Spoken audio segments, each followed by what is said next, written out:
From the Daily Graphic, page 3? Yes, the Daily Graphic says here, KNUST reopens on Friday after 3 weeks of closure following violence and destruction of property by students. The Kwame Nkrumah University of Science and Technology is set to reopen on Friday, November 16th. A statement signed by the Registrar of KNUST and issued in Kumasi yesterday said lectures will resume on Monday, the 19th of November. It is said the statement said the decision to reopen after its closure on October 22nd followed a special council meeting yesterday and in consultation with the Ashanti Regional Security Council. So we know that Otunfor got in there.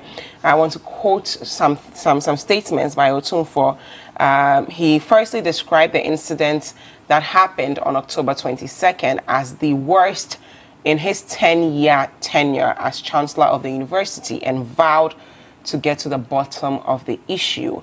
He said that the fact that this happened under my chancellorship is a pain I do not bear lightly. So I'm determined that the return to normalcy should not be seen as premature closure, but the commencement of cleaning process for the sake of the future. So we're all excited that the students are going back to school on Friday.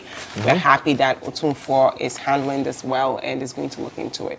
Duke, your initial comments on this? For me, it brings a sense of relief that this impasse has seen some form of closure. Closure in the sense that now the issue surrounding whether a governing council is in place or not has actually been settled. It is also refreshing to know that the Wise King has actually led, or he's turned the rudder of the KNUST ship, and government allowed themselves for him to lead the process. It's sad how we got here. It's sad how we got here in the sense that, the entrenched positions that were taken by all the sides could have been avoided. Because for me, really nothing has changed. The old council, the old members of the old council. And key amongst the names on the list was Obridanso, the vice chancellor. So the old council members are there. It's only government and I think NCT and then CHAS that have changed their members who are coming in. So of course, there is a mixture of old and new persons, and that explains the wisdom that there's a new board or a new committee headed by a judge that is going to look into the cases. That's also good for me in two ways. First, it makes us understand that it is not going to stay the way it is. It's not going to stay the way it is because, as a matter of fact, a temporary closure has been brought to the matter. But this does not mean that the issues that brought up the matters in the first place have been resolved. That's why government, for instance, in the first place wanted a totally new council so that they could review the issues brought up by the old council. The issues brought up, sorry to cut in here, but the issues brought up stemmed primarily from, you see, we can say, of course, that the riot started from the abuse, the physical abuse of students. of some students. But then the main problem that even led to that physical abuse in the first place was students not in agreement with mixing of the halls. Yes. So this was a decision by council. Yes. So this decision ultimately led to the brutality, the riot, and hence the dissolution of council. Of that decision that was taken. Fantastic. Now, this particular decision was endorsed by ministers of state, the sector ministers, the Minister of Education, and Professor Yanka, Minister of State in charge of tertiary education, also endorsed this position. But they've been quite. That's why there's been a resolution to the matter. But I'm saying that the resolution that has been brought to the matter at this point in time is not enough. There should be far-reaching measures to ensure that this does not repeat itself on the KNUST campus. I feel the pain of students. I feel the pain of students because the semester has dragged on unnecessarily. They have three weeks. They've lost 3 weeks of academic work. Unfortunately, one of the pains of students may have to happen, which is the fact that they will sleep with one eye closed. They will enjoy the Christmas with. Why? It's true. It means that they write exams after Christmas. It means to write exams after Christmas if they are to go by the current calendar. I mean, who wants to enjoy Christmas thinking about exams? Exams on their minds. So for me, that's really, I mean, I'm happy that happened to us when we were in level 100 at Legon because of the restructuring of there was a UTAC strike which took some weeks and all of that. It's not nice. It's not very pleasant at all. So I really feel for what the KNUST students are going to go through. But for me, it really also talks about the character of the chancellor in this instance. I mean, people have criticized him that he was there all along when the challenges were coming up and all of that. Why didn't he act? And I think yesterday was an opportunity for him to sort of explain why he had done. I think for me, his character looms large and his personality looms large in the resolution of this process. And it is also the credit of government that government allowed themselves for the Otumfuo to lead the way in resolving this challenge. It has not ended. For me, a total closure will be brought to this matter after the matter has been resolved. It's been looked through by the committee. They brought out recommendations that will punish those who actually perpetrated what they did. For me, you see, and I know and I know people will disagree with me on this. I have never liked the pursuit of violence. Never. It is never an appropriate. It is never a means to any solution. It's never a means to any solution. So for me, I think that those who caused those acts of vandalism should be fished out and punished. The students, they should be fished out and punished. Okay. Those who, I mean, it's early in the morning, but those who foolishly smashed things and they were taking footage of themselves, and all those people should be fished out and be punished to serve as a deterrent to other people. That if you have challenges in this day and age of student activism, 21st century student activism, where students are being, I mean, campuses are the hotbed of intellectual activity. People sit down, debate ideas with their lecturers and all. It's sad that in our universities, that really, we are still at the age where lecturers lead discussions and all of that. But that's not international best practice. You know, there are places where students actually engage lecturers and all of that. But so a bit of that is found. One will say the students tried their best. This thing didn't just happen in August, right? All the way in January, they've been talking about, we don't agree with this. It's been building up. Do you get me? And even when they took the matter to court, they even went to the president to tell the president, we don't want this. That was the alumni. Yeah, exactly. The alumni went there. They did all that stuff. Alumni, yeah. People of course, with the support of the students. Yes. With the support of the student, because they're representing the students. That so does not in any way justify the violence. No, we are not justifying their violence, but as a society, how long should people continue to ask for something to be changed? And it looks as though people only act once there's violence. So if there's no violence, then you won't act as a leader. So what message are you also sending to the general public? Right? Because people are looking at the KNUST situation. They're like, okay, when these kids tried every other legal means, no one did anything about it. Now they're breaking cars, they're acting out, and we are resolving the situation. That's not in any way justify the violence. I'm not justifying the violence, but I'm also saying if we're holding students accountable, we should also hold the leaders of that institution accountable. Yes, that's why the mandate, I mean, if I'm to infer from what the Chancellor said yesterday and to project what the terms of reference of the committee that is going to be headed by a judge is going to be set up, it will actually look at all the issues involved, from why the Vice Chancellor failed to engage students and see things from the point of view. People have read political meanings into it. People have read the fact that, of course, and I am sitting here a victim of such issues. When I was, and I would not have loved to cite this example, but I need to cite this. When I was president of the JCR of Legon Hall, there was an issue with the wireless matters in the hall in terms of the wireless access, and this is something that students had paid for, and we had raised the issue constantly and on several occasions with the hall council. Now, after the hall council, there's a residence board where all these matters come up. I had to defy the authority of the hall master and raise it at that hall council meeting. And it became some sort of a banter between the two of us, which to date, I don't know if he's forgiving me, Professor Tapiters has forgiven me for that. But to date, I know it's something that really worries him. That kind of mentality that students are the kids of professors or lecturers, and because of that, they cannot engage them at that level. I think that's also one of the things that really caused this matter. But in that instance, it does not justify the fact that people who are not connected in any way to this. Lecturers who were just passing by, their cars got smashed and all of that. It is not. They definitely need to be punished. We should be able to decouple what happened, the mob action, from the criminal activities that went on that. And some of the people there were not even students of the institution. And things, laptops amongst others, allegedly got stolen. And I'm happy that Otunfo said we should not encourage students to feel the right to defy authority or cherry pick rules they choose to obey. But also we shouldn't, let their leaders do whatever they want. Because if you are supposed to be serving my best interest, you're making up things. I'm telling you, I don't agree with this. It doesn't serve my best interest. And you are flat out ignoring me because I'm a kid. Then I'm going to behave like a kid, and you're going to have to react. That's the point I'm making. That as at now, or from what we gather that goes on most campuses, and for some people have responded. Even some of our home on some of the level of engagement, even with students and lecturers, is still the level of I know I'm coming to give you, take it and let's move on. That position is wrong. It's bad for nurturing of minds. It's bad for even challenging the status quo. We know that the ideas that have changed the world are disruptive ideas.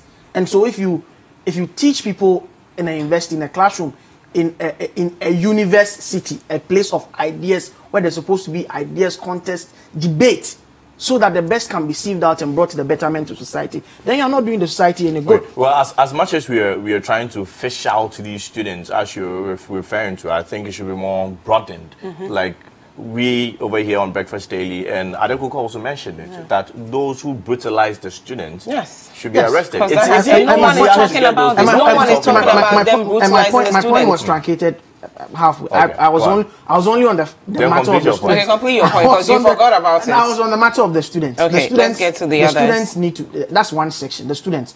Then there's also information that there were some alumni who were involved. There were some alumni who were involved because the kind of things that were done. As we speak, the only students of these halls that are in contention are level 100 students. Level 100 students who have barely spent 2 months in the school.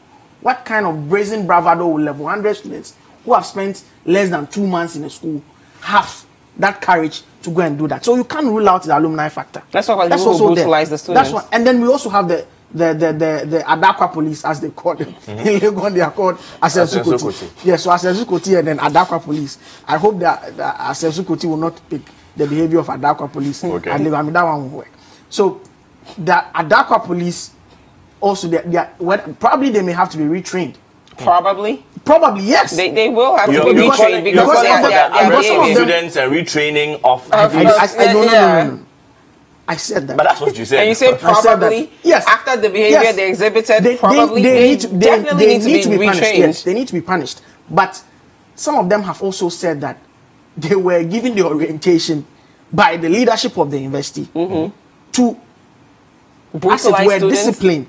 As it were, that was not discipline, though. No, can I make my point? As it were, disciplined students who were going to worry the implementation of the school's policy of, measures. And most of the guys who experience this brutalization are students of either CAT or Kunti, the two of them. So they were told to oppress the students? Yes, that's what I've heard. They were told to ensure that the boys do not hamper the implementation of the university's policy. They were acting under orders. That's why those who gave those orders also must be looked at. So it's a catalyst that must cast always from the students, the alumni who were involved, to the leadership. Because I'm sorry, but what I'm still hearing from you is that let us arrest the students who broke down. Let them face the law. That crashed the windscreens. Yes. Let us arrest Let's them. not retrain them on actually being civil citizens. And let us retrain the people who brutalize students and send the students to the hospital. That's problematic, isn't it? And also let us look at the person who gave the order. Okay, make your point clearly. Everybody who was involved in this and broke the laws or, brought up conduct that is unpardonable, is illegal, that cannot be condoned in the society, or in that issue, must be fished out by the investigative committee and punished. That's what I'm saying. And in that, you must identify all the stakeholders involved in that, and treat each and every one of them within all within their various contexts and see how together they brought up the challenge. So everybody who was involved in creating this mess. But you still say they should be retrained. Of course, they will need to be retrained. If the mindset with which they are discharging their duties if they're found criminally is wrong liable, in the first place. No, Duke, if they're found criminally liable, those involved, the security people who beat up the students, and they're there to protect the students, and not beat them up. I just want to make this point. If they're found criminally liable, they cannot be re-employed in the school again. So there will be no issue of retraining for them. But that is to say that their licenses revoked. That is to say that each and every member of the KNUST and Dakwa police team was involved in that. No, those who were involved. That is to say those who were involved. That is to say that all of them were involved. I don't think we've been very specific about what we're saying. You started out by saying students should be punished for their actions. Exactly. Then you go to say the people who brutalize the students, the same people who are supposed to be protecting the students, should be retrained. That sounds like you're empathizing more with the security guards who brutalize the students than the students themselves. I am not saying that. What I'm saying is that you will not have a situation where all of them were involved in that. And I'm talking about the security men. And this is a case that they were carrying out orders. And I'm not holding brief for them. They were carrying out orders. So those who have been found culpable in doing that must face the law. Okay. The others who still have that mentality but were not involved in this should have a change of orientation. That's the point I'm making. Okay, thank you very much. But you raised a very fantastic point that maybe we should go on a break on. The fact that, the security people, when asked, said that that's what they were told. So are they there to protect the students, though? Yeah, they're there to protect the students. And whoever did that should be And if you look at some of the videos, people are looking at look at some of the videos. If you look at some of the videos, like, hey, say like that kind of. I mean, there are some of the videos. If you see, like. That's what the security men were saying. That's ridiculous. People off and that's they were just someone's child. But yes, university students. Wow. Not thieves, not criminals, not armed robbers. Even that is not even justified by the law. If you catch somebody, mob justice is not permissible under the law. And someone who's going to school to go and study. So Duke, right after the break, I would want you to touch a bit on how the behaviors of our leaders in the school stifle critical thinking within the universities, right? So going back to school, you're not only in school to get good grades, you're also there to think critically and question things. So we'll touch a bit on that and then move on with the conversation. Remember, we want to hear from you, so use the hashtag BreakfastDaily and the WhatsApp line. 0550-585-832. We'll be right back.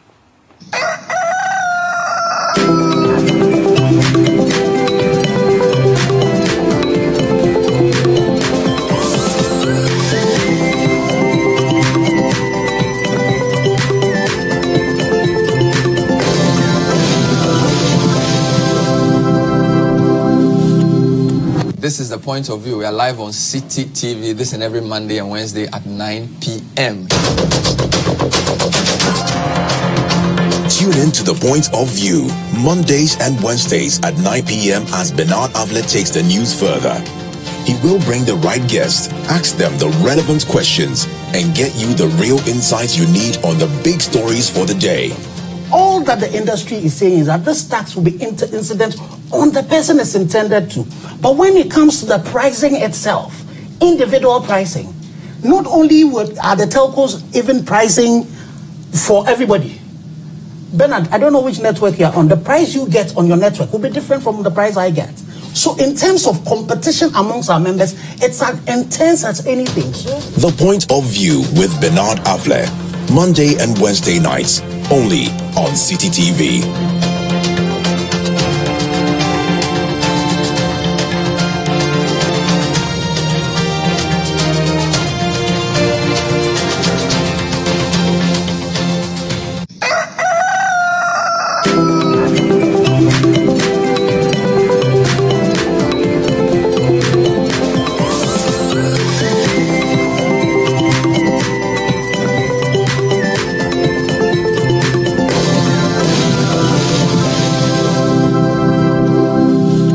Welcome back. This is Breakfast Daily on Citi TV. Now, before the break, we were discussing what's going on at KNUST. The school is reopening this Friday.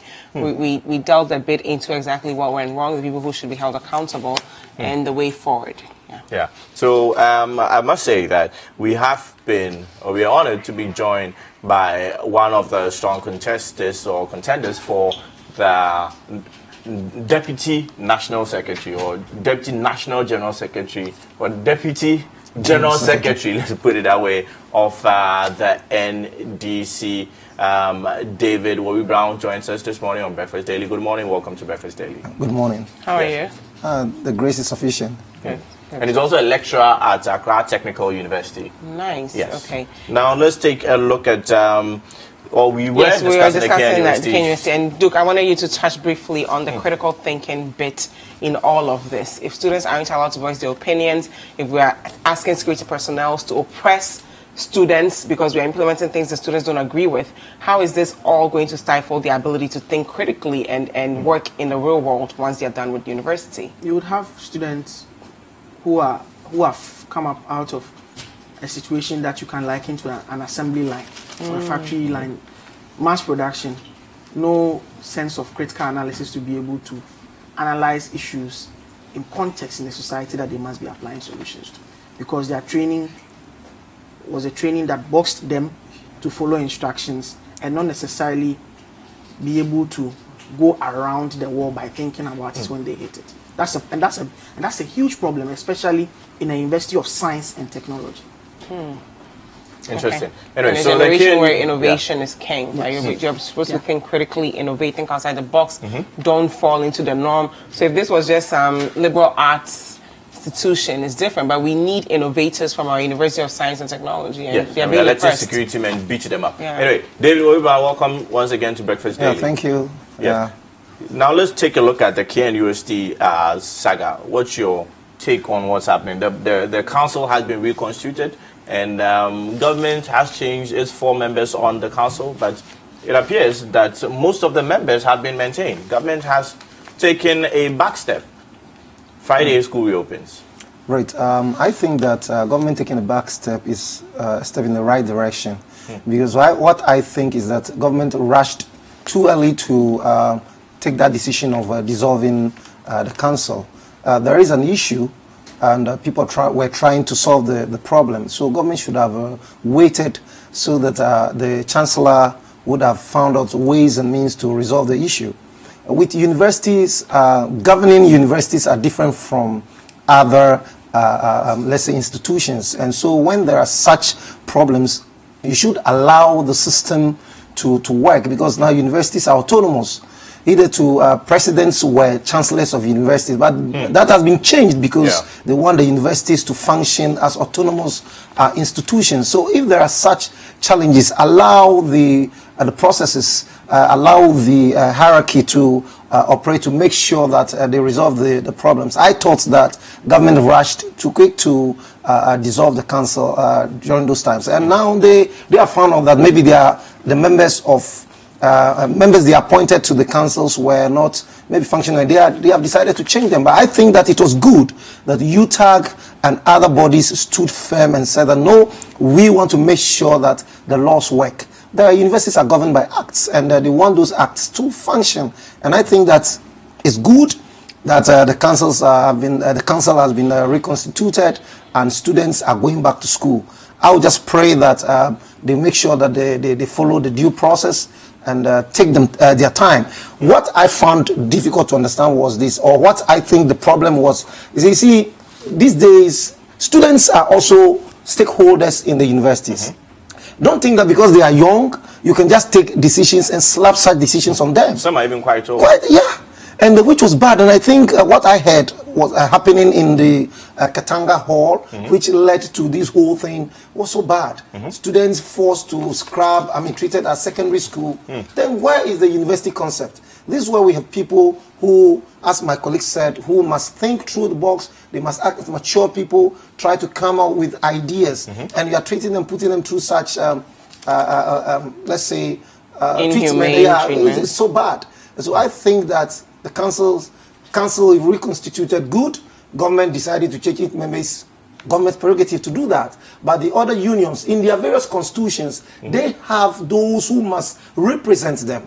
So if the act says that they need a representation, in their various constitutions, they say that maybe we want our president or our local chairman to represent us, That's what their constitution is saying. And they are saying that, yes, until they change their various constitutions, those are the people who will represent them. And I think that maintaining the people, I think, is step in the right direction. Because looking at what had happened, if government had taken the steps earlier to try to resolve the matter, it wouldn't have escalated to what we saw. But did government have a choice based on the fact that things had gotten out of control? Was the best move by government not to dissolve the council? You see, dissolving university council is not just an easy thing as ABC, or because there's a problem, we dissolve the council, step aside and all that. That's not how to go about things. First, you must find out, establish a prima facie case to see whether the problem was coming from what? The council. You see, and we have a chancellor. Have you had audience with the chancellor to think through what should be done? Now the chancellor came up and said, no, I have the mandate. I am the chancellor of the university, and I think that I can resolve the matter. And we can see that he tried resolving the issue, and students are going to school. So if government are taking time, the minister, so to speak, you see, I have worked with this minister before. And when I say I've worked as a former General Secretary of the Technical University Teachers Association of Ghana, and sometimes the way he does his things, I must say that he should reconsider looking at issues very well. Excuse me to say, if he thinks that handling tertiary education or the educational sector is a bit of a problem for him, he can ask the president to assign him to a more comfortable ministry where he can function very well. Because running a university or functioning at the educational sector is not kids' play, because you are toying with what the life of the children and the life of the academia, which is not right. He rushes to take decisions. Look at what happened in University of Education, all this hula baloo, and look at what happened in Cape Coast University, and now University of Science and Technology.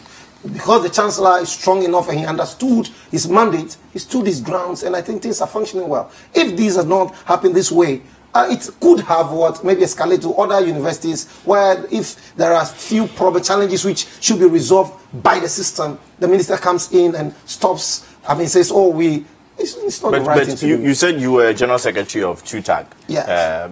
Technical University Teachers Association. No. Now, what happens when the council, which is the governing body of these various institutions, what happens when they go rogue? Because the law does not allow for a dissolution.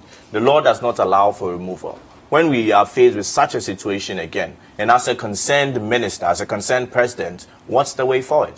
You see, in this particular situation, the council never went rogue. There were accusations. That's why I said they should have established a prima facie case against the council to say that the council had maybe done wrong or something. Okay. You see, but that was not the case. If the council goes, the chancellor is there. Every university has a chancellor. Okay. And the mandate is given to chancellor to find out what to do. And I'm even saying that before you go dissolving councils, you should seek audience, find out whether that would be the best situation. And I indicated that the minister sometimes rushes to do things. I remember vividly when there was going to be an amendment to the Technical Universities Act, an act that was passed in 2016, and then around 2017 you want to make an amendment, about 21 amendments, and you never sought audience with the stakeholders, and then you went trying to. And we raised certain concerns. We went to Parliament. I remember vividly I led that delegation of our part, that's the lecturers. We went to Parliament, presented our case. And if you look at what he was trying to amend compared with other acts, other universities acts, they were not flowing. So we have to fight it and make sure that the right things are done. Universities no longer should be run as secondary schools. No, they are universities, no matter the ages of the people. Thank you. Now let's move to the next topic. NDC predicts doom again ahead of budget reading. So I'm reading from the ABC News. It says here, the finance minister, of course, we're going to hear the budget tomorrow, but speaking at a pre-budget roundtable discussion, minority spokesperson on finance, Kaisel Atto-Forson, said the impending budget is hopeless and will burden the already overburdened Ghanaians. I'm going to quote him. He says, our analysis show that Ghanaians are in for a tough time in the year 2019. There is no indication that there will be a change in government's policy direction. We therefore cannot agree with His Excellency the President on the claim of hope in the 2019 budget. So the minority is predicting doom. They're saying there's no sense of hope. And on page 4 of the Ghanaian Times as well, he goes on to say, with the country's debt already at 159.4 billion Ghana cedis, out of which 50 billion Ghana cedis was incurred by the Akufo-Addo-led government. The portfolio of the country was expected to hit 170 billion by the end of 2019. So there's no optimism here from the minority. Should Ghanaians be worried? Duke, I'll start with you. Well, I think that the minority is doing its job as the official opposition, or Her Majesty's opposition if they were in the UK. Their job is to put government on its toes. And this is something that they've done quite rigorously for the past 2 years, in the last 2 budgets. And even at the mid-year review, they made some projections. She spoke about the fact that there could be a mobile money tax and all of that. Some of them did not come to pass. Others, well, they were vindicated in terms of what they were saying. Which ones were they vindicated? The increase in VAT? Well, it ended up being a recalibration. So, but I think that some of the points that they raised are quite germane. So, which ones? Well, for instance, the issues of the talk about how if we do not manage our intentions to go for a century bond very well, it could overburden the economy. It could throw our debt to GDP ratio off balance. The fact that the size of our economy, even though it's been rebased, we are now up to 256 billion in terms of the size of the GDP. It may still put it slightly out of balance because we don't have the capacity to absorb such funds and all of that. But I also think that, well, the minority should have at least also should have averted their minds to some things which some people will call progress in the economy. Like free SHS. So, for instance, I'm not talking about SHS. I'm talking about the fact that almost all economic indicators and other reviews that has been done by institutions inside and outside the Standard & Poor's and the likes. You can talk about Standard & Poor's. You can talk about even the IMF review mission that came recently. Oh, but they did say that we don't have enough internally generated revenue. Which is about the issue about revenue, and revenue has always been an issue. And that's sad, especially for a government that says we're going to go from taxation to production. And that is going to raise revenue. And if you're going to raise revenue and you set targets and all, you are not being able to meet them. I mean, that's also an issue. Again, even ISA, Institute of Social, Statistical and Economic Research, in their recent survey of the economy of Ghana and all of that some of those things are looking good. Of course, they can also point out the fact that as far back as into the 2016, going into the elections, President Mahama spoke about the fact that they had put in place the fundamentals of the economy and that in a few years, things were going to look better. So probably, I mean, the government is enjoying the fruits of what were put in place. But for me, the issues that are of concern to the ordinary Ghanaian, the rising cost of fuel, the issues about, I mean, government says that electricity is down, but we hear recently that the ECG is looking for a 38% increment. I mean, the cost of credit, the cost of doing business, even though in the recent world rankings on the ease of doing business, Ghana has moved up. Those are the little things, the things that will push the small business holder, the barber shop, the bakery, things that can create jobs in the real sector. Okay. Those are the issues that, for me, will be very critical in the 2019 budget. Okay. And if government is oblivious of the fact, this will be their third budget, going on to their fourth one, and elections will be around the corner, and people are saying they are not seeing anything with regards to the borrowing and the fact that it's going into consumption instead of infrastructure. And I mean, people have the sense that all the hopes are being banked on the Sino-Hydro money, the 2 billion. But China money, as we've learned in the past, may not be that reliable. Thank you very much, sir. I would just start this by saying that politicians must learn to be honest. I'm one, and I'm moving into it deeply now, but I think that we should be honest. And that is what actually is the crux of the matter. If you're not honest, you promise A and you deliver B, then it's a problem. You see, I would be hesitant to maybe start criticizing the budget because the budget has not been presented. Yes. But there's a saying that if you've been bitten by a snake before, if you see a worm, you'll be very careful. You see, the first budget, this current administration presented, when they were going to they made a whole lot of noise. There's going to be tax cuts, blah, blah, blah, and all that. What did we see? Today, we are experiencing increments in taxes and all that. Even pure water. Pure water. Yeah, our telcos. Yeah. If I'm going to, for roadworthy for my car, I'm to pay 1,000 plus because they say it's a luxury car. And they've not even defined what luxury cars mean. It's part of, generating money. That's what they call it. Well, they define it with a engine capacity. Engine capacity. You and I know that if you take a Volvo, there are some Volvo with about 2.5 engine capacity, which are more luxurious than maybe some V8s you will see in town. Would you say that such Volvos are not luxurious because their engine capacities are not? You see, for me, it doesn't click technically, but we need to just accept it that way. It's a lazy way of doing things. Number two, last year's budget, when they came, it's a budget of, they called it to create jobs. It ended up rather closing up banks, sacking people. The budget did not close the banks. It has to do with private to create jobs. The budget is meant for creation of what? Jobs. Isn't it? But if at the end of the day, our jobs, our company institutions are being collapsed and people are losing their jobs. But that's mainly due to corporate governance, isn't it? Corporate what governance? Yes, but you see, if the system, the fault of the economic structures, the government, and the people who are supposed to be supervising these institutions, right? So who exactly was at the Bank of Ghana when these banks were acting up? Why did they take Governor Addison to clean it up? So it's not enough to put a blanket statement of what's going on in that institution. You see it as a cleanup? It is a cleanup. You don't think it's a cleanup? No.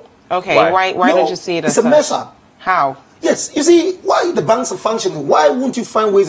Is it to close the bank which will solve the problem? If they are doing illegal things, if they're taking depositors' monies and funding their own personal activities. That's what they were telling you. No, that's not what they were telling me. That's actually a fact. They've researched it. They found out that these were doing this. That's what the report seemed to suggest. Yeah. So you see, it means government did not put in the right mechanisms to check those things. Okay, so move on with your point. Anyway, you see, and this budget, we're talking about the budget. Look at the borrowing. Every time you raise issues about government borrowing and we're not seeing improvement in the system, they talk about free SHS. Everything free SHS. Well, it is important. Education is important. Human capital is necessary for our development. That's what I'm saying. Politicians must learn to be very honest. The current president, when he was quizzed, he was asked by a foreign, it's a BBC also, how much it was going to cost, the free SHS. Up to today, they never told us how much it cost. And that was the beginning of our woes. So you see, because we don't know the cost, if they tell you that everything free SHS, how would you be able to measure to know that such an amount of money is going into that particular project, which is what depriving other areas of the economy from what functioning. And that is the problem. Because if you don't tell me how much it's going to cost to do A, but you are telling me that all you generate, a chunk of that is going into A, then it means there's something fishy there. Look, the whole, for me, when I look at Ghana's economy now, and with this so-called budget, there's a problem. You see, it's about the ordinary Ghanaian. How much am I spending on food? How much am I spending on rent? How much am I spending on utilities? Just yesterday, I went to buy an L filter for my vehicle, VW Touareg. I used to buy that 2 years ago. I bought it for about 90 cedis. Yesterday, I bought it for 170, just within the space of 2 years. And when you ask, they'll tell you that, oh, the dollar, so and so, blah, blah, blah. So the economy is not for me. The minority are speaking the truth. And you see, this government doesn't listen. It's like, you see, when we talk of rule of law, we can have rule of law, but we they have inherited a dead goat skin, eh? I wouldn't want to call it that way. Maybe I would say that they just don't listen. I don't want to describe them in any way. But they will not just listen. And they think they know. You see, a government which portrays itself to have the men, but yet when it comes to management of the economy, the challenges are so big that we cannot see any improvement. For me, I don't see improvement in my life. My life is going bad, except that, sometimes as an individual, some of us depend on the grace of God who is sustaining us. So we are able to manage things through. Very soon, some other banks are going to collapse. But I don't want the banking thing to be looked at in that sector, because I mean that appears was to actually be a good move. If issue of other corporate institutions governance. actually cleaned up the sectors, we will actually be We moving should first clean up the ministry. We should first clean up the government. I agree. Before cleaning up the banks. Let's first clean up the government. Okay. The look that's going on. In 2016, the government was cleaned up. In 2016, that's what Ghanaian said. Yeah, 2016. But now they're saying everybody's complaining now. Okay. Well, guys, let us hear from you. Use the hashtag Breakfast Daily and the WhatsApp line 0550-585-832. I think we should take some few messages and then we should. Let's take a few messages and we'll continue.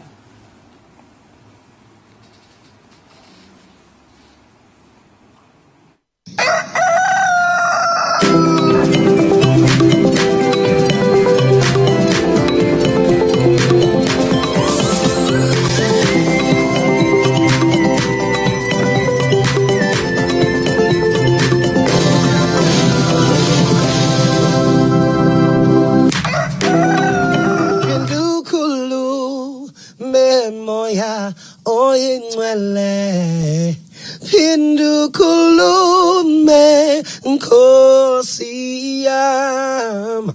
Pindu kulume tikondi mamele Pindu kulume nkosiyam.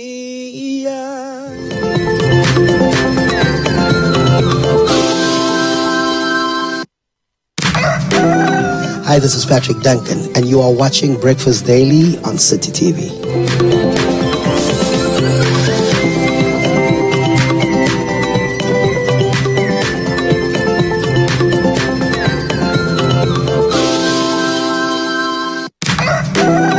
Manifest your glory as we come before your presence. Hello, everybody. This is Enyanyam. Keep watching Citi TV Breakfast Daily. Welcome back. This is Breakfast Daily on Citi TV. Now, as you all know, tomorrow is the big day. We're going to learn about the budget. We've been joined by Daniel Ochimobwaji, the Honorable Member of Parliament for Bantama. So, I want you to give us, quick. What should we expect? Tomorrow being the big day, what should we expect from your government? Let me say good morning to all of you, and of course, to apologize for coming a little late. I had to do one more before coming here. All right. And to good morning to my friend, to whom I heard talking so much and talking about the fact that the economy is in a mess, which on the contrary is not the case, unfortunately, unless he doesn't know the numbers. Look at where we took it from to where it is. Well, his point is that the macroeconomic figures, the numbers that you're referring to, it does not reflect on the ground. The reality on the ground. He mentioned the cost of goods going up. Nobody is denying that. Do you know what we call inflation? Inflation is the increase in price of goods and services, and as long as you have a number for it, there's always going to be inflation. If you are left for NDC, things will be increasing by 15.4%. But Honorable, respectfully, under NDC, we didn't have to pay more for pure water. We didn't have to pay extra for our telephone use. And even those days, we were going through an energy crisis. So businesses were not doing well. Are you looking at what they left at for? Inflation means increasing price of goods and services. So as long as we have inflation, MPP or NDC price of things will rise. Okay. So the economy is not doing well. No, the difference is between the magnitude. Okay. Let's not deny that. The difference between the market and how you use the money. And that is what we know how to do better than them. The numbers show. Well, the average Ghanaian is complaining. They can't pay 30 pesos for water when they be paying 20 pesos. Yeah, okay. So you're experiencing the hardship as well. Let's not live in denial. Let's be honest with Ghanaians. That's what the president said that. Yes, there's some hardship. So you're it's because we have to reset the base. They had 8 years to mess up this country. And we only have 2 years to fix their mess and deliver on our promises. Okay. What did our friends in NDC promise us? Okay, let's not focus on NDC right now because the MPP is the one in power. Okay. They promised us better Ghana, but they delivered better Ghana. Okay. That's what it is anyway. Okay, let's go to the budget. They are talking about, don't worry about our friends, what they are professing. Some of our friends in NDC. On the budget. Hold on. On the budget. MPP, NDC again. They are professing doom. Let's focus on NPP. I'm coming. That's my case, please. Give a minute. After Fosin yesterday, he's my friend. He's my friend. Okay. Except that I disagree with him on all the points he raised yesterday. He has said, prior to 2018 budget, that we're going to experience the famine we experienced in 1983. If you remember, what happened? Go and ask the price of plantain. 5 cedis, you will get a whole bunch. That's not exactly the case. No. I get 5 for 5 cedis. Go to I get 6 for 5 cedis. But the hunger we experienced in 1983, we didn't experience in 2018. That's the point I want to make. So if the same person is coming back to promise hell, it's unfortunate. Some of our friends in NDC are becoming prophets of doom just because they're in position. That's opposition wahala. So what's the proof that there will be a change in policy direction? Because that's what he's basing his statements on. At this pace, when we're saying we're going from taxation to production, yet we're taxing more Ghanaians and we're not producing as much, despite saying one district, one factory. Where's the light at the end of the tunnel for this? And the possibility of going for a century bond, 50 I came from China not too long ago. Okay. And what Chinese, one of their logic is, let's be real. Let's be real. You want to go to hospital and nobody tells you there's no bed. If something should happen to us, you want to be picked up by ambulance, which is not true. Are you justifying taxation? Even if I do, the difference is who you give the money to and what they use the money for. But we were promised production, not taxation. We've seen what the Ghana Maritime Authority used the money for. How can you be producing one? You have a government that superintended collapse of financial institutions. Well, we voted for change, Honorable. So we're expecting change. We're holding you by the standard you set for us. We are not complaining. Okay. We fix the economic instabilities. It's supposed to trigger down for everybody to get the benefits of it. Yes, we do agree that there are challenges. Why not? They are, because when you're building the fundamentals, when you're resetting the base, it takes time. By the way, don't forget, our friends in NDC are comparing their 8 years of maize with our 2 years of delivery. But Ghanaians are just comparing you by your own standard. So what are we going to expect from the budget? What do we expect from this budget that's going to bring hope? What we expect is that, one, when we came to power, we stabilized the economy. If nothing at all, at least we have light. We talk about it, they will say you didn't produce any capacity. Okay? We stabilize that. Who gave the light? Honorable, it will not be fair to take credit for the electricity situation. No. Let's not take credit for electricity. Maybe you can say free SHS. That's in your opinion. Okay. We had said prior to coming to power that the issue was not capacity issues. Okay. It was money and management issues, which they are incompetent. Okay. Okay? It was money and capacity. Yes. Money and what? Management. Yes. M&M. Okay. And we know. That's what happened. Wow. Okay. So what we are saying is that having fixed the economy, we wanted to create jobs in 2018. But we saw what was happening with the financial system because of how they managed it. Okay. Ghanaians, you and I have to pay taxes to the tune of about 13 billion. Just that we can save the percentage. I'm not seeing a lot of hope from what you're saying. Okay, I'm saying that we have fixed these things. Okay. Okay, you may not. It depends on what you said and how you're looking at it. But there are other Ghanaians who are feeling it. Okay, so in 2019, the majority maybe. Other Ghanaians, the NDP members, the majority members. In 2019, okay, what is going to happen is that we begin to look at the infrastructure deficit that we have.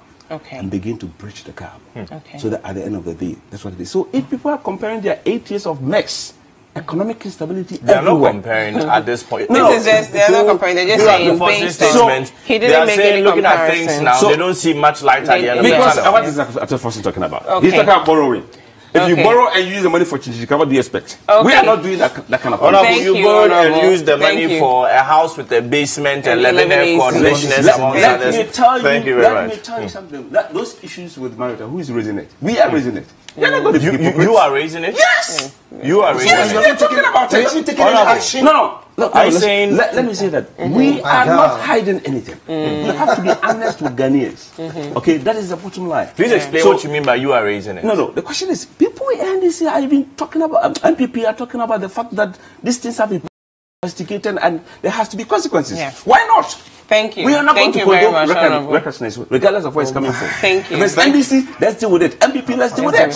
Thank you very much. Honorable Member of Parliament for Bantama describes what the Ghana Maritime Authority boss did as recklessness, maybe. So let's take that into serious consideration because we agree. I mean, I agree. Yeah, I agree. A house with a basement. A house with a basement, and you think Ghanaians are being mediocre when they complain? No, I'm not saying that.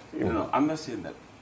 What I'm saying is that regardless of who is doing or who is causing they should be held accountable. They should be held accountable. Okay. That's what I'm saying. Thank you very much. Now, Daniel Ochimabwaje is the Honorable Member of Parliament for Banterman. Of course, we heard from David Wowi Brown. Wowi, he is a lawyer in a lecturer at Accra Technical University. He is also aspiring for the Deputy General Secretary of the NDC. We wish you all the best come Saturday.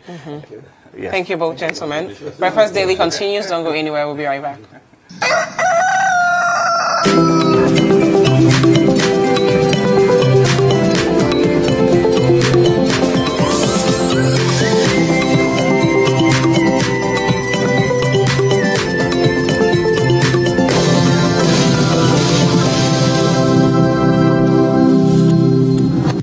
They say lies in the eyes of the beholder, and at Second Image, getting that beauty is our priority, with services for facials for spots and wrinkles, body treatment for body shaping and slimming, hairstyling for bridal dressing, body massage, manicure and pedicure, artificial nail extensions, guarantees you that perfect body and skin. Second Image also offers training for students in hairdressing, beauty therapy and fashion, and design up to HND level. Our course duration ranges from 2 to 6 weeks for short courses, or up to 2 years. Second Image also runs a special foundation program for JHS leavers in hair and beauty therapy, dressmaking and electronics. Contact us now on 0243-331-999 or 0302-221-376. Or you can locate Second Image next to Adabaka Police Station, Kwame Nkrumah Avenue, or visit us at secondimagechina.com. Admissions run throughout the year. Second Image gives you a new image. Second Image, be empowered to succeed.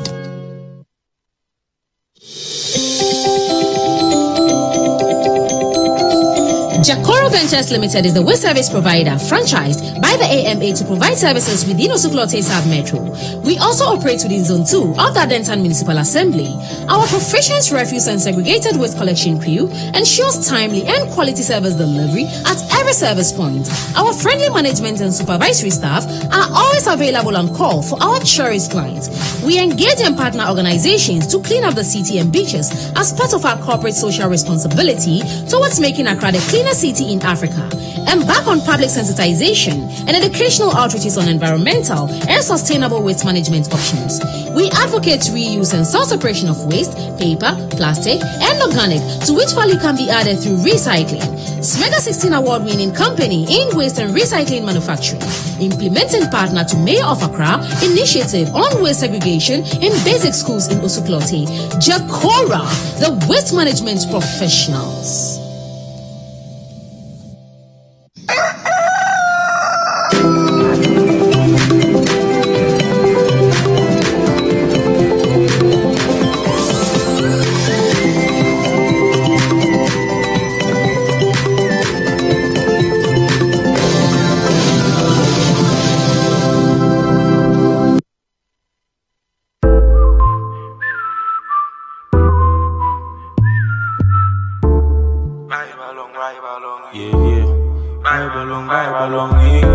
More money, we counting more money.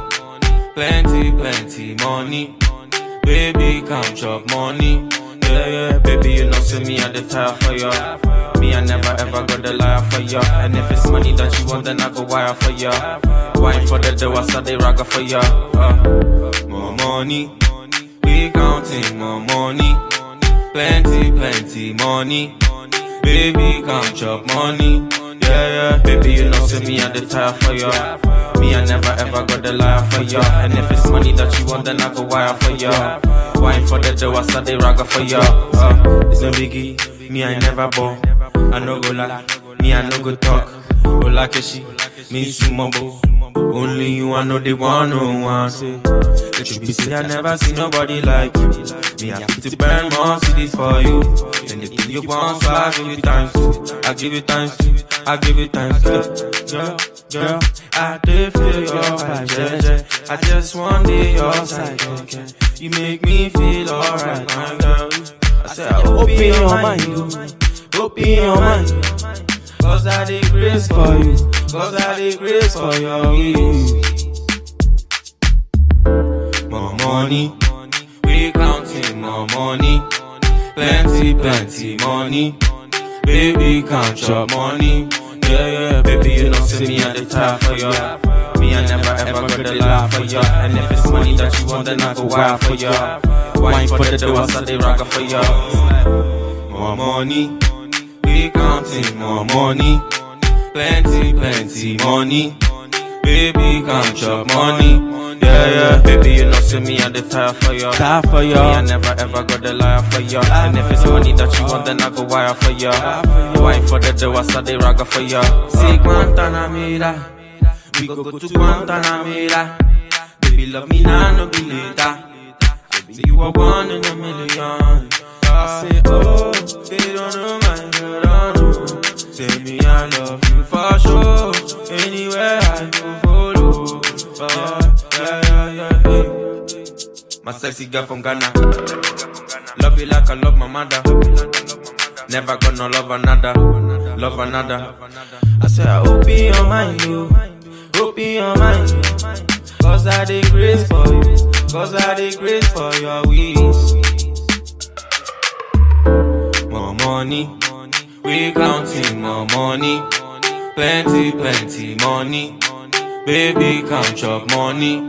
Yeah, baby, you know, see me at the top for you. Me, I never ever gonna lie for you. And if it's money that you want, then I go wire for you. Wine for the dough, so they rock for you. More money, we counting more money. Plenty, plenty money. Baby, count your money. Yeah, baby, you know, see me at the top for you. Me, I never ever gonna lie for you. And if it's money that you want, then I go wire for you. Wine for the dough, so they rock for you.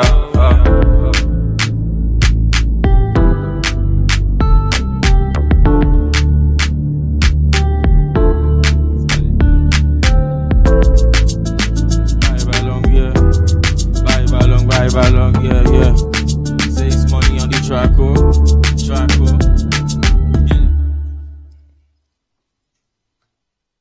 So from money to technology, right? We're going to talk about a device that you definitely need a lot of money to own. Philip Ashong is going to tell us all about it. We're going to have a discussion on the Samsung Galaxy Note 9. Philip is, of course, the host of Citi Trends on 97.3 Citi FM and the head of production here at Citi TV. So we're taking a quick video and then start the conversation. From its inception, the Galaxy Note has put the most powerful mobile technology in the hands of those that demand it most. Meet the new, super powerful Note. It takes the mobile experience to a whole new level.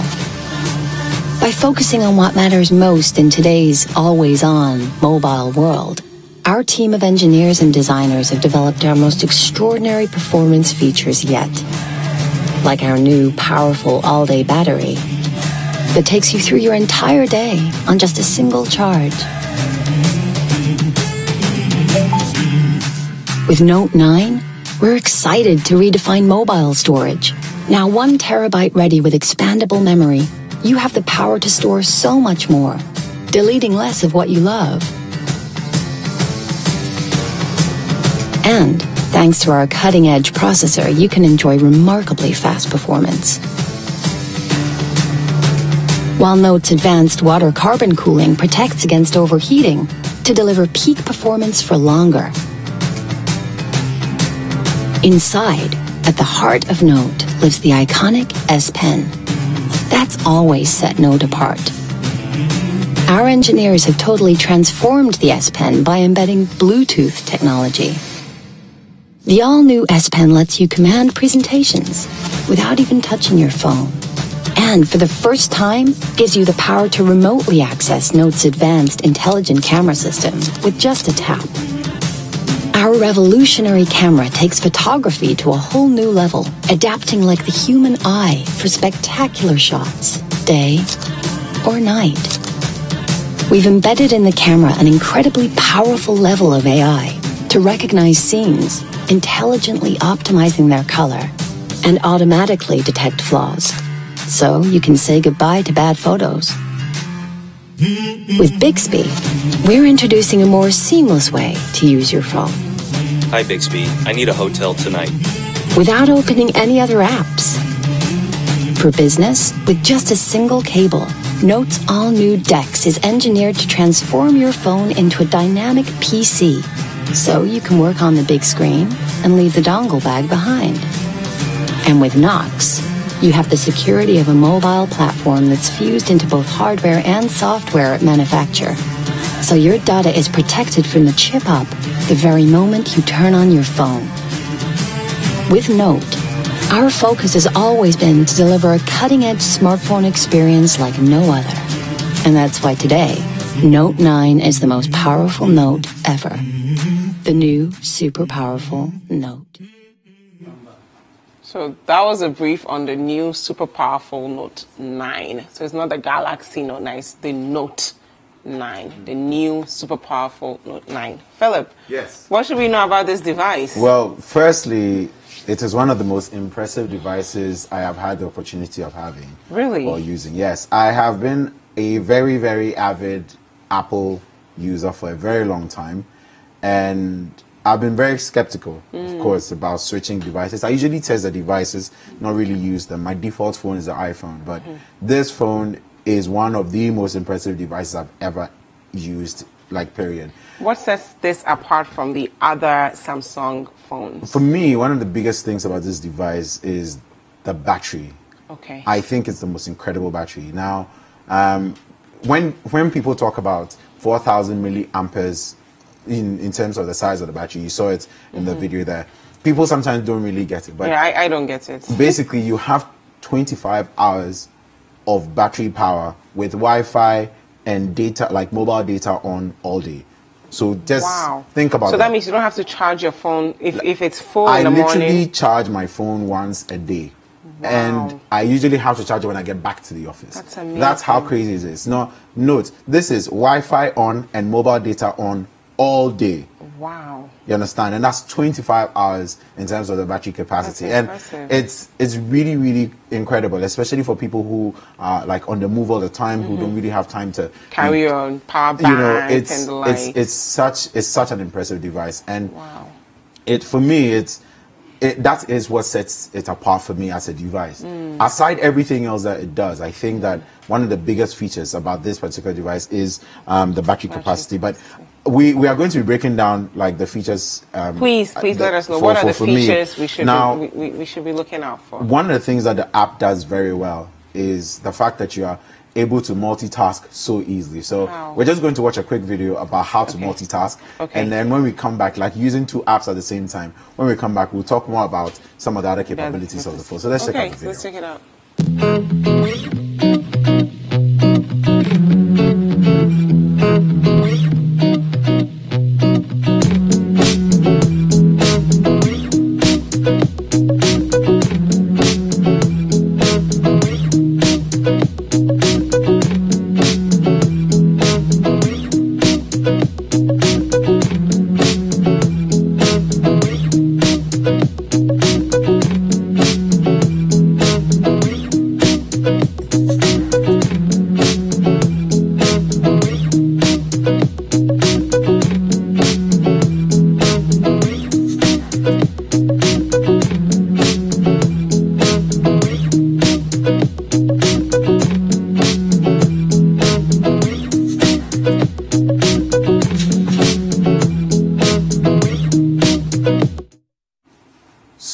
So Philip, explain what we just saw. So that was the DeX feature. Now, in the previous device, as a Note 8, Samsung basically introduced something they call the DeX, which sort of allows you to be able to use your mobile device as a desktop, as a computer almost. So they had this DeX station, and you connect your phone to it, and then you connect it through HDMI to a screen, and you basically are controlling your mobile device as if it was a desktop computer. So you can even do presentations. You can do anything you want. Literally anything you can do on the phone, you can do it on a monitor. Now what they've done is they've taken away the DeX station, which I felt was really cumbersome and I really didn't understand it.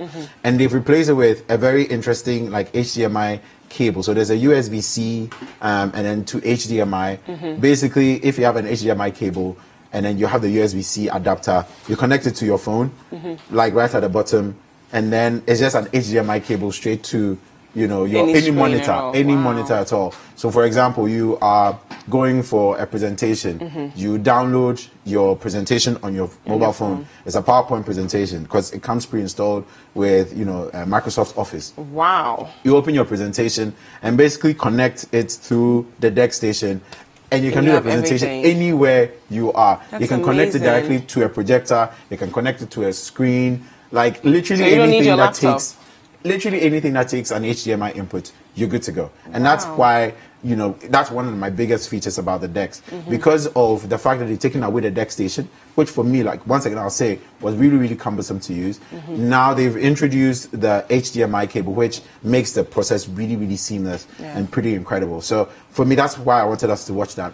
Wow. Now, speaking about that, I think for now, let's get now into the multitasking, you know, working on 2 mobile applications at the same time, because I think that is really, really incredible. So let's see. Do we have the video on multitasking? Let's share it with our viewers and see the multitasking video. But it looks like perhaps maybe you're looking for it. So just tell us a bit more about basically why the multitasking. What it allows you to do is to work on 2 separate applications at the same time. So you know how sometimes on your computer phone, you can connect an extra screen to it and work on 2 different applications. Same thing. So you can divide your screen into 2 and then work on, for example, WhatsApp in one, and then sending an email in another. And it won't close. No, it won't close. That's and amazing. You can actually increase or decrease the size depending on which one is priority for you. So, for example, maybe the WhatsApp conversations are priority for you because your old students and your friends are having a big debate. You can actually open that and increase the size of that window. Wow. And then decrease the email because, you know, your boss is just annoying you, so you don't want to like be too quick about sending the email. So you can do that. And it's just because of the capacity of, that's amazing. Of the device. Because I don't know, I have a very old iPhone, but I'm not able to keep the YouTube app open. So every time I want to do something else, I have to stop listening to music. So I think it's amazing that you have this app that you can actually leave one open and use something else. Have the other one, and it's all on the same screen. It's all on the same screen, and it's made possible because the device comes standard with a 6 gig RAM. Which is equal to quite a number of laptops and computers that you'll find. So it comes standard with a 6 gig RAM. It comes standard with a 128 GB of storage. Now, the interesting thing about the storage, and just segueing into that, is the fact that all the base now is 128 gigabytes of storage space. And you can go all the way up to 512 gigabytes of storage space. Now, you don't end there. It has the opportunity for you to add external storage space, and you can go all the way up to another 512 gigabytes of storage space. So just imagine this: if you buy a Samsung Note 9 of 512 gigabytes, and you buy a 512 external storage space, you're basically playing around with 1 terabyte of storage space, and that is flash storage. It's not like the HDD of old, it's flash storage. What kind of people will need all this storage? Well, people like power users, people who work in the mining industry, people who are like, you know, always on the move, always running around, you know, doing presentations here, doing presentations there, who store large formats of files. You know, someone has a presentation, the videos are really huge, you know, they don't want to lose any of the quality, so they basically just want to store it. These are the people who would find this device absolutely important for them. So once again, just want to touch on a couple of things. Now, if the video is not ready for us to show people how the 2 applications can be used, one of the things that I also found impressive was, aside the 6 gig RAM, was also the battery power. Now, aside the battery, you can also basically, I don't know how to, because it's really, really exciting when I found this out. The device's display, you have 3 choices. You have the full HD, you have the WQ HD, and then basically what you get is such an immersive sort of viewing experience. You know, sometimes you pick a device and the color just doesn't work. Like, you know that there's so much more color to a device. With this, even with full HD, you haven't even gone into the higher specs yet, just with the full HD as it is. It's incredible. So imagine a step further beyond full HD. Yeah. You get all the colors looking really, really good.